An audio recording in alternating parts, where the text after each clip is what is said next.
नमस्कार, मी अभिजित वाघ. सध्या जे काही आपण एक मॉडेल सोल्युशन करतो त्याची बॅकग्राऊंड किंवा त्याच्या जर्नीबद्दल मला शेअर करायला आवडेल.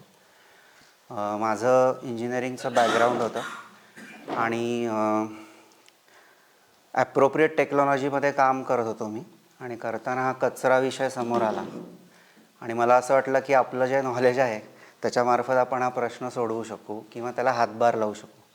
सो इक्विपमेंट या विषयापासून आम्ही सुरुवात केली की आपण इथनं कचऱ्याचं उत्तर काढू शकतो का. पण जसं जसं स्वतःचं सेल्फ एक्सप्लोरेशन होतं तसं लक्षात आलं की कचरा ते खत या प्रक्रियेमध्ये मशीनचा सहभाग खूपच कमी आहे आणि त्याला इतरही फॅक्टर्स आहेत कारणीभूत की जेणेकरून याचं व्यवस्थापन होत नाही आणि सध्या ती लायबिलिटी बनली आहे. म्हणजे मला इंदोरला काय होतं, स्वित्झर्लंडला काय होतं हे मला माहीत नाही, पण मी जिथं राहतो त्या एरियामध्ये तरी ती लायबिलिटी आत्ता मला ग्राउंडला दिसते. कुठल्याही मी सोसायटीत गेलो, घरी गेलो तरी. तर प्रॉडक्ट डिलिव्हरीमधनं मला लक्षात आलं की उत्तर निघत नाही आहे. लोक विकत घेतात, प्रॉडक्ट सेल होतो, बिझनेस होतो, पण सोल्युशन डिलिव्हर होत नाही आहे. बरेचदा लोकांनी इक्विपमेंट्स 5% रिबेटसाठी घेतलेली असतात किंवा त्याचं जे ॲक्च्युअल काम आहे ते मेड किंवा ह्यांना आउटसोर्स केलेलं असतं की ज्यांचं कनेक्शन नसतं. तेव्हा प्रोसेसमध्ये फेल्युअर होतं आणि इक्विपमेंटवरती दोष येतो. तर ह्याविषयी काय करायचं असा मार्ग चालला होता.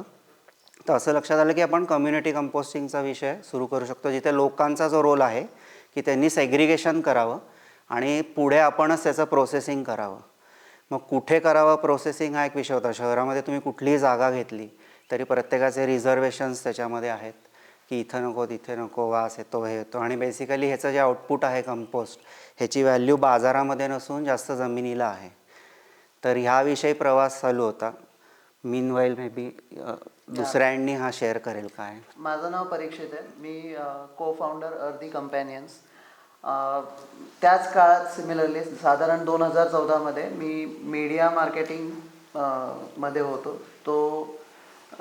त्यावेळेस मी जॉब सोडला आणि एक 3 महिन्याचा ब्रेक घेतला होता आणि शेतीचं एक्सप्लोरेशन करायचं ठरवलं. मी केमिकल पद्धतीने शेती केली पहिल्या 3 महिन्यात आणि काकडीला चांगलं प्रोडक्शन आलं, बाजार रेट पण मिळाला आणि चांगली खपली.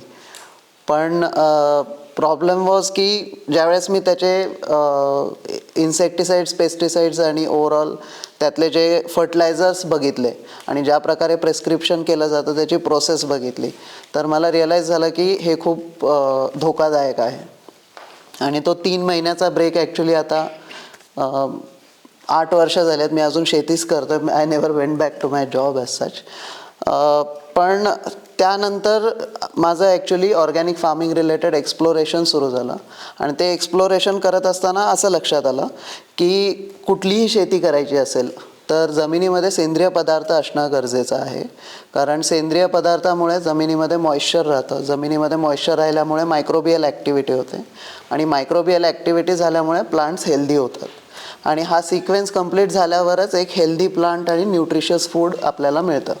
याच्याच पॅरलली शेतकऱ्याला कमी फर्टिलायझर्स लागतील आणि पेस्टिसाइड्स कमी लागतील. तर मग हा प्रॉब्लेम सॉल्व्ह होऊ शकतो का? तर आत्ता सध्या शेणाची गाडी एक 4,500 रुपयाला मिळते किंवा एक्झिस्टिंग अरेंजमेंट्समध्ये त्या प्रमाणात ऑर्गॅनिक मॅटर जमिनीत टाकणं क्लोज टू इम्पॉसिबल आहे शेतकऱ्याला. तर याचं उत्तर शोधत होतो. तर मग मी एक भाजीवाल्याकडून पोती घेऊन यायची कचऱ्याची किंवा कोणाच्या तरी घरातून कचरा घेऊन यायचा आणि तो शेतात टाकायचा आणि मग त्याच्यावर झाडं उगवून बघायची. ह्या प्रोसेसमधून लक्षात आलं की हे काम होतं पण याची वायबिलिटी किंवा सोल्युशन मिळत नाही आहे. And that was the point where we both collaborated. Actually तिथे असा विषय झाला की मी शोधत होतो की कंपोस्ट जमिनीत जावं तर ते शेतावरच जावं, पण कुठल्याही शेतकऱ्याला हे उठून करणं शक्य नाही आहे. तर याचा एक व्हायबल मॉडेल काही करता येईल का. देअर वी ॲक्च्युली इंटिग्रेटेड आणि 2017ला हे मॉडेल सोल्युशन एक्सप्लोअर करायला सुरुवात केली. तर त्याच्यामध्ये बेसिक असं आपण केलं की शेतकरी जो आहे तो जागा, वीज, पाणी देतो. That's a non monetary transaction आणि त्याच्या बदल्यामध्ये सगळं जे खत तयार होतं प्रकल्पात तो त्याच्या जमिनीतच वापरतो.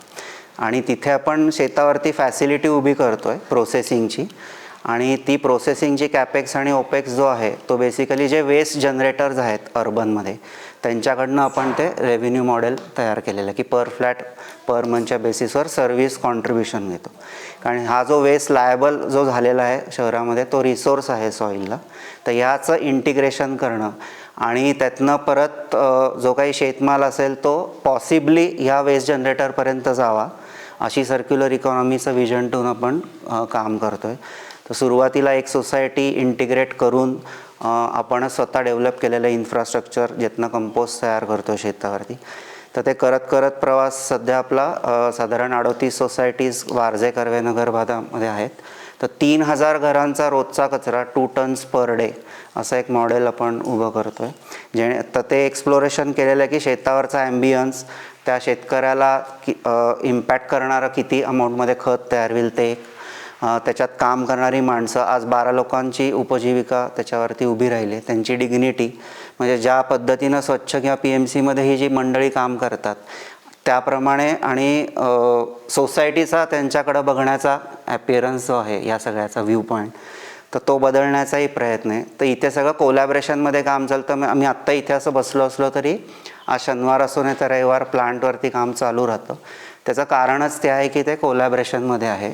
इट्स नॉट लाईक की वी कीप मॉनिटरिंग. तर या पद्धतीनं ते उभं केलं आहे. तर 3000 घरं पर डे चं व्यवस्थापन आणि साधारण 450 ते 500 बंगलोजचा गार्डन वेस्ट. म्हणजे आज आम्ही कर्वेनगरसारख्या भागामध्ये बघितलं आहे की जिथे हेवी एरिया कवर्ड आहे, नॅचरल शेड आहे, पण आज तिथल्या प्रत्येकाकडं आम्ही गेल्यावर असं लक्षात येतं की त्यांना ती लायबिलिटी झाली आहे आणि आयदर ते जाळतायत किंवा मग त्याचा काही सोल्युशन निघत नाही. काही सोल्युशन सरांनी सांगले तसे आहेतच, पण मग तिथे आम्ही ते सर्व्हिस मॉडेल केलेलं आहे उभं की जेणेकरून याच्यामधनं नॅनो एंटरप्रेन्योर्स आमच्यासारखे उभे राहावे. हा त्याच्यामागचा मूळ हेतू आहे. आम्ही कधी कधी एक्झाम्पल देतो की घरामध्ये बरेचदा असं होतं की आपण सगळ्या गोष्टी विकत आणतो, सगळी सामग्री विकत आणतो, पण ती आई असते ती स्वयंपाक करते, तिला सगळेजण थँक्यू म्हणतात फक्त आणि त्यातनं सस्टेनेबिलिटी होत नाही. तर ती जी आई आहे तिची वर्किंग प्रोफेशनल कसं होईल या सगळ्याच्या, हा त्यातनं अजेंडा आहे आमचा हे काम करताना. तर बेसिकली हे 3000चं मॉडेल जे आहे ते सेल्फ रनिंगमध्ये काम करणारं आहे. तर ह्याची इकॉनॉमिक व्हायबिलिटी आणि सस्टेनेबिलिटी आत्ता आपण आणतो वेगवेगळ्या पद्धतीनं. सो देर आर चॅलेंजेस, पण त्याच्यावरती वेगळ्या इनिशिएटिव्ह चालू आहेत. म्हणजे साधारण 150 rupees per flat per month ही कचरा जनरेट करणाऱ्या नेती त्याची आत्ता तयारी नाही आहे लोकांची, तर तेही प्रबोधन चालू आहे आमचं. त्याच्यावर वेगवेगळ्या इनिशिएटिव्ज आम्ही करतो आहोत.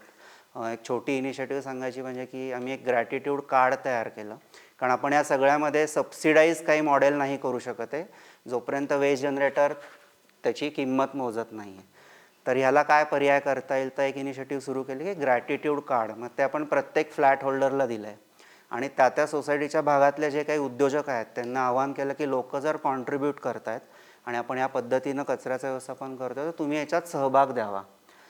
तर उदाहरणार्थ मेडिकल्स असतील, किराणा किंवा अग्रजसारखं आउटलेट्स आहेत, तर तिथंही लोक गेले की त्यांना काही ऑफर येते 10%, 5%. त्याच्यामध्ये आपला काही रेव्हेन्यू एंगेजमेंट नाही आहे, पण ती लोकांना तिथनं पैसे सुटावेत जे काही ते पे करतात, अशा प्रकारचंही हे करायला लागत आहेत.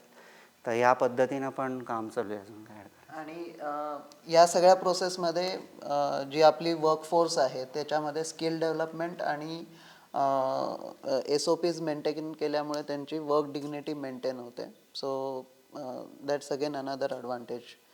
यातला जो दुसरा भाग आहे की हे जे कंपोस्ट आत्ता आपण तयार करतो हे बऱ्याचदा फॉर ग्रांटेड घेतलं जातं की कंपोस्ट म्हणजे काय फक्त ओला कचरा ठेवला आणि मिक्स केला, पण तसं नसून त्याच्यामध्ये बरेच पॅरामीटर्स असतात, सायंटिफिक मेथड्स आहेत. CN रेशो एस्टॅब्लिश करायला लागतो त्याच्यामध्ये कार्बन मिक्स करून, आणि त्यानंतरचं त्याच्यामध्ये एरिएशन लागतं आणि मॉइश्चर लागतं. तर त्यासाठी आपण ज्या स्केलवर करतो त्याच्यामध्ये एव्हरी 10-15 डेज JCB येतो ते प्रोसेस करायला.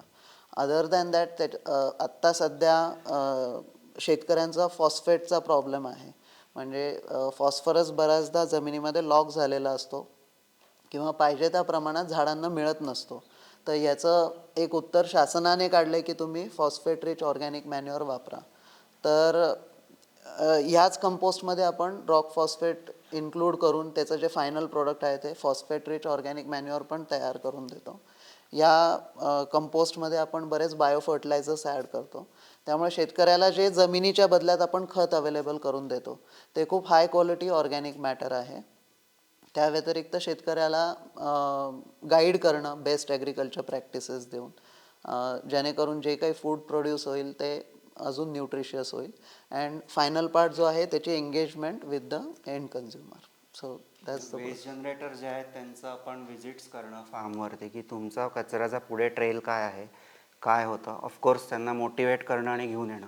सो तो एंगेजमेंट पार्ट आत्ता सध्या चालू आहे. त्याच्यावर काम चालू आहे. थँक्यू. थँक्यू.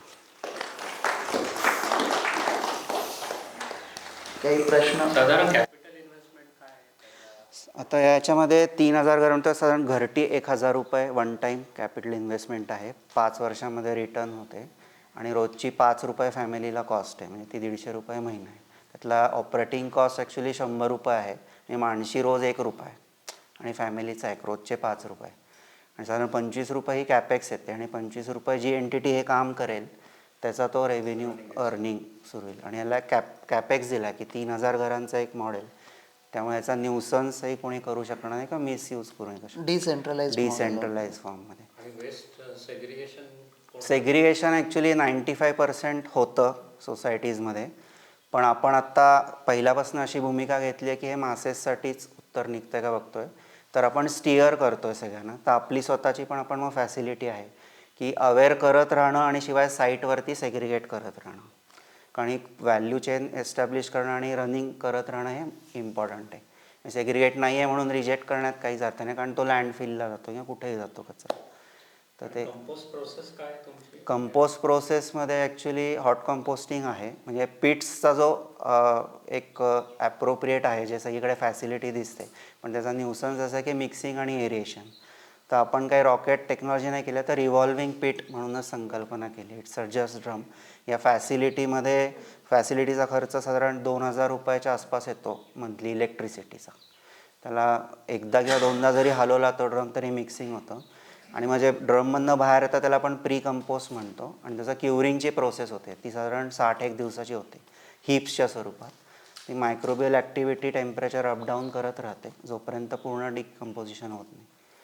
तर ह्यामध्ये हेच आहेत ॲडव्हान्टेज गिव्ह अँड टेक्स, की जागा अवेलेबल आहे शेतावर आणि बेसिकली शहरातनं आपण रिसोर्स वाहून घेऊन जातो आहे आणि तो जागेवर उपलब्ध करतो. म्हणजे तुम्ही इथं कितीही कंपोस्ट तयार केलं तरी शेतकऱ्याला उठून घेऊन जाणं शक्य नाही आहे आणि व्हायबल पण नाही आहे.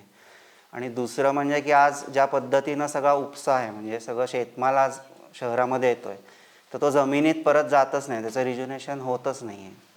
आणि मोनोक्रॉपिंगमुळं व्हरायटी नाही, पण सुदैवाने किचनमध्ये आपण डायव्हर्स खात असल्यामुळे ते सगळं तिथं डायव्हर्स ॲवेलेबल आहे. तर ते जमिनीत जाणं इन्स्टेड बाजाराच्या मार्फत ते शक्य नाही.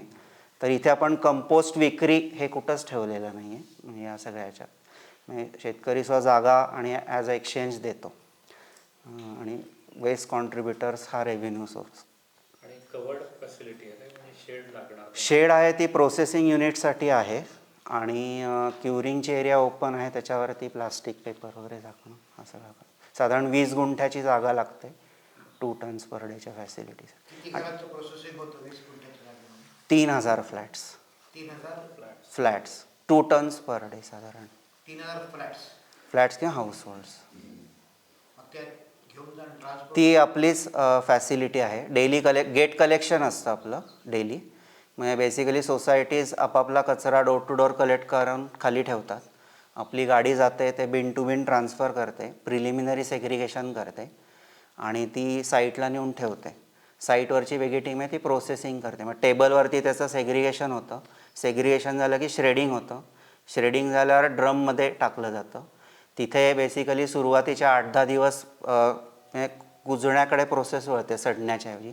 स्कॅवेंजिंग होत नाही. आणि त्याचं 80% पाणी जे आहे सर म्हणलं तसं ते लिचिंग व्हायला लागतं.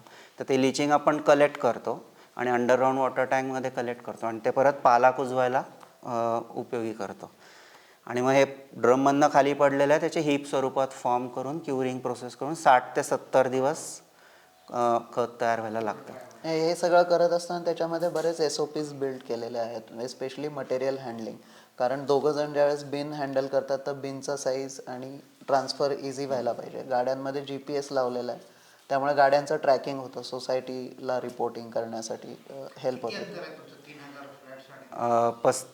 30 किलोमीटर, म्हणजे आपण असं म्हणतो साधारण 30 ते 40 किलोमीटरच्या रेंजमध्ये जे काही शेतकरी आहेत त्याच्याशी इंटिग्रेशन करून आपण हे काम करू शकतो. म्हणजे we don't want to become waste service facility. उद्दिष्ट असं आहे की आम्ही जमिनीसाठी काम करतो आणि त्यासाठी हा रिसोर्स आहे. म्हणजे कोणीतरी असं म्हणू नये की जसं सरांनी सांगितलं यांच्याकडे उत्तर आहेत 50 टन 100 टन, तर तो वेगळा भाग आहे. पण दिस इज ऑल्सो वन सोल्युशन की ज्याच्यामार्फत जमिनीचं रिज्युनेशन होणं गरजेचं आहे आणि हा रिसोर्स अवेलेबल आहे. पण हे का करावं वाटलं एवढं घाट काम? वास येत असेल ना आसपासच्या लोकांना. नाही, घाण काम नाही, पहिली गोष्ट वास येतो ज्यावेळेस डेन्सिटी वाढते. That's one of the reasons why we built a 2 ton per day facility which takes care of smell. तर शेतावर इनफ हवा आहे, इनफ एअर मूवमेंट आहे. हे ज्यावेळेस तुम्ही एका फ्लॅटमध्ये सिमेंटच्या भिंती, कंपाऊंड, समोर बिल्डिंग, चारी बाजूने बंदिस्त आहे, तर तुमचा 10 लोकांचा कचरासुद्धा वास देणार.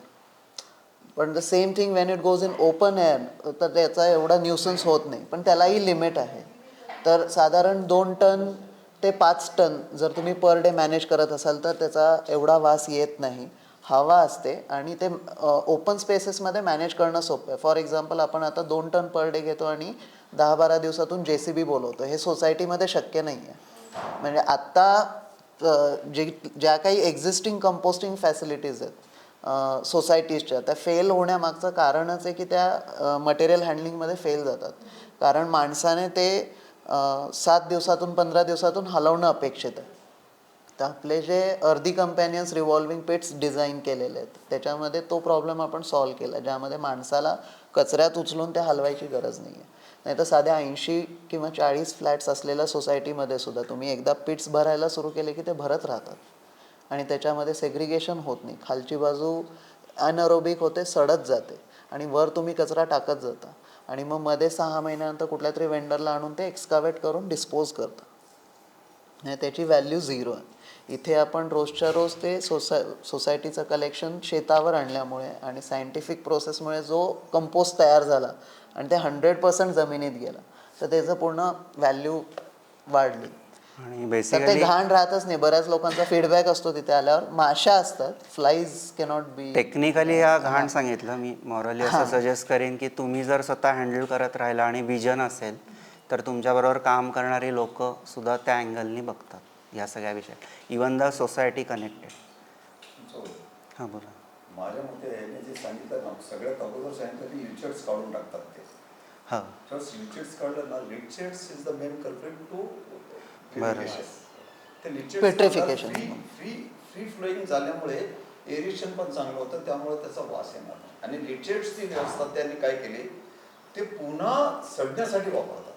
बरोबर. जमिनीत नाही. कारण गार्डन वेस्ट आहे ना, त्याला हॉट कंपोस्टिंग मेथड वापरू नाही शकत. त्याला नॅचरल ब्रेकडाऊन किंवा पेलेट्स, जसं सरांनी लीफ मोल्ड व्हायला पाहिजे. तर त्याचं ब्रेकडाऊन हे वेदरिंगने होतं. पाऊस ऊन थंडी, पाऊस ऊन थंडी, आणि मग फायनली ते ब्रेकडाऊन होऊन एकदम त्याचं लीफ मोल्ड तयार होतं.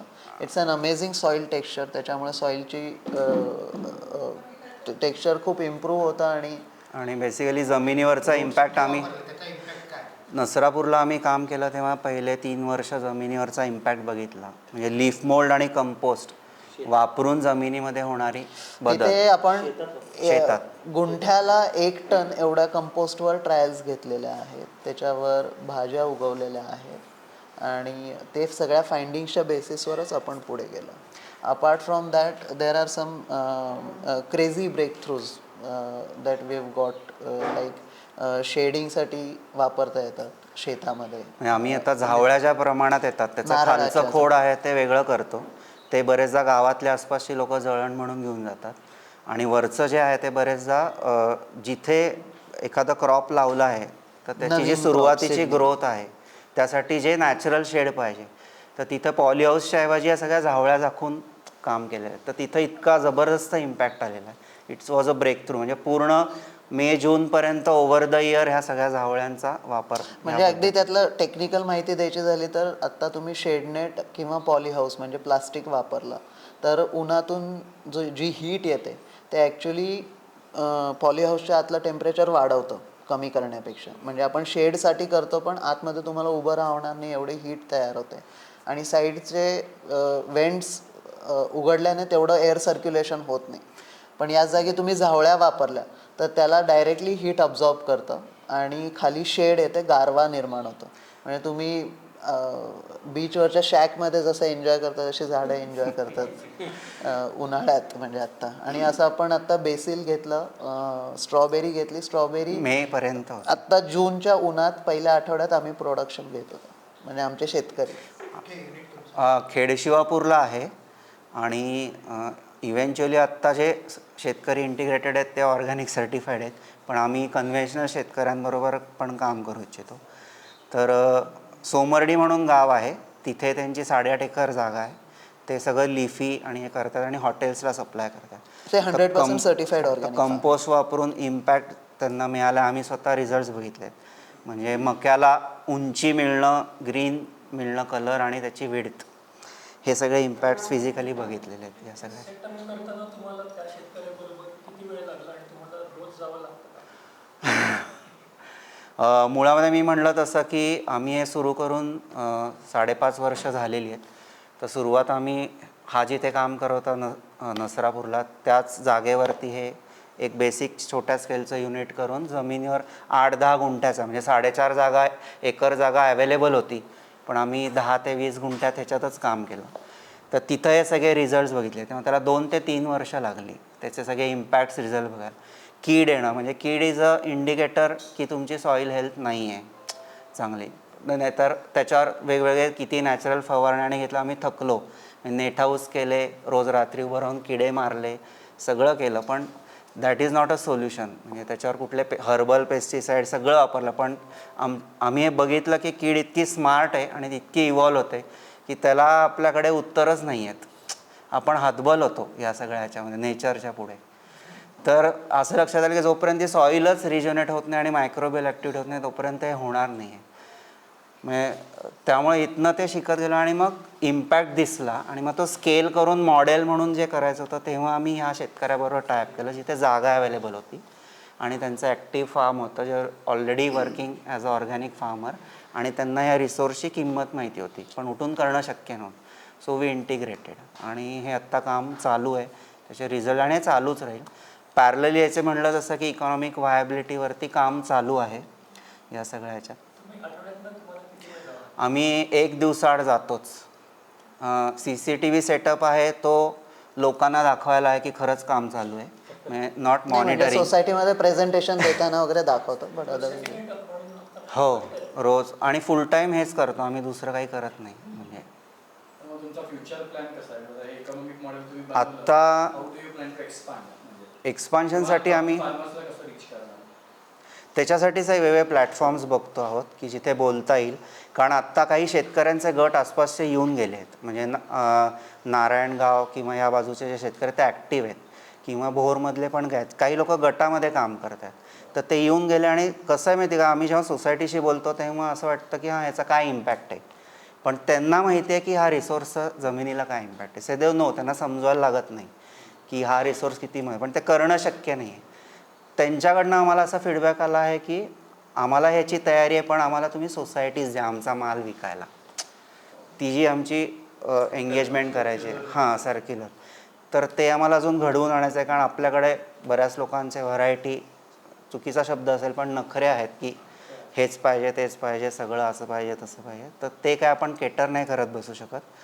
पण हे घडवण्याचा प्रयत्न आहे. तर शेतकरी येत आहेत, रेप्लिकेबल होऊ शकतं प्रोव्हायडेड आम्ही म्हणलं तसं की कॉस्ट एस्टॅब्लिशमेंट होणं की waste creator has to pay 150 rupees आणि आम्हाला कुठे हे सबसिडाईज नाही करायचं आहे मॉडेल या सगळ्या ह्याच्यातनं. हे करताना जमिनी आपोआप बियाणं देता अन्न तुम्हाला निर्माण करून दिलं असं कुठे घडलंय का? बियाणं देता म्हणजे हो. कुठून तरी बियाले असेल. नाही नाही आपण कचरा टाकला होता हो आणि येतो. हो एक्झॅक्टली होतं. आणि ते जेवढं सुंदर आलं तेवढं मी कधी स्वतः करून नाही आहे. आम्ही गेले 5 वर्ष बदलापूरला एका ठिकाणी काम करतोय. असंच एका सोसायटीचं ओला कचरा घेऊन एका शेतावरती पसरतो. एकही बी न घालता, खत वगैरे सगळं विसरूनच, बी सुद्धा न घालता 13 प्रकारची अन्न पिकं ती जमीन देते. हो येतं. बरोबर आहे. फक्त जमिनीला कचऱ्याचा पांघरून घालतो, बाकी काही करत नाही. आज इकडे, उद्या तिकडे, परवा तिकडे, तेरवा तिकडे. पण ते सर असंच आहे, म्हणजे आपण माणसं असल्यामुळे लगेच इंटरव्हेन करतो त्याच्यामध्ये. आपण म्हणजे आम्ही हा तेच ना. हे तो एक विषय. आणि डेन्सिटी म्हणजे जमीन आणि अवेलेबिलिटी मॅनेजमेंट. म्हणजे बरेचदा असं झालं आहे की आम्ही एका ठिकाणी ते कंपोस्ट वापरलं नाही, राहिलं आहे आणि आम्ही दुसरीकडे काम करतो आहे, तर तिथे ते होत नाही आहे पण तिकडे सहज उगवलं आहे. पण Especially लाल भोपळे वगैरे पण शेवटी हे मार्केट इकॉनॉमी हे सस्टेनेबलच्या दृष्टीने आपण जे इंटरव्हीन करतो ॲज अ मॉडेल, तिथे फसतो का काय असं वाटतं, पण इट्स फाईन. नाही, इट्स सर्व्हिसेबिलिटी ॲक्च्युली. डेली पिकअप आणि त्याचं स्पेस मॅनेजमेंट. ओके. मल्चिंग तुम्ही करता ना, प्लास्टिक सबस्टिट्यूट हो हो, प्लास्टिक, हां म्हणजे ते प्लास्टिकचा रिप्लेसमेंट. सो ॲक्च्युली रोजच्या रोज ऑलमोस्ट किती 35 शाळी किती येतात आपले? ॲव्हरेज 35 शाळी रोज येतात प्लांट. 2-3 तर ते श्रेड करतो आपण. त्यातून जे बाहेर येतं भुसा, आय मीन ते शेंड्या, काथ्या म्हणतो. काथ्या, ते आपण वापरतो. कारण that plastic is a use polluted. हो इट इज अ प्रॉब्लेम आहे. आत्ता काय जे आहेत ते वापरत आहेत फार्मर, असं नाही की कम्प्लीट रिप्लेसमेंट. थँक्यू. थँक्यू.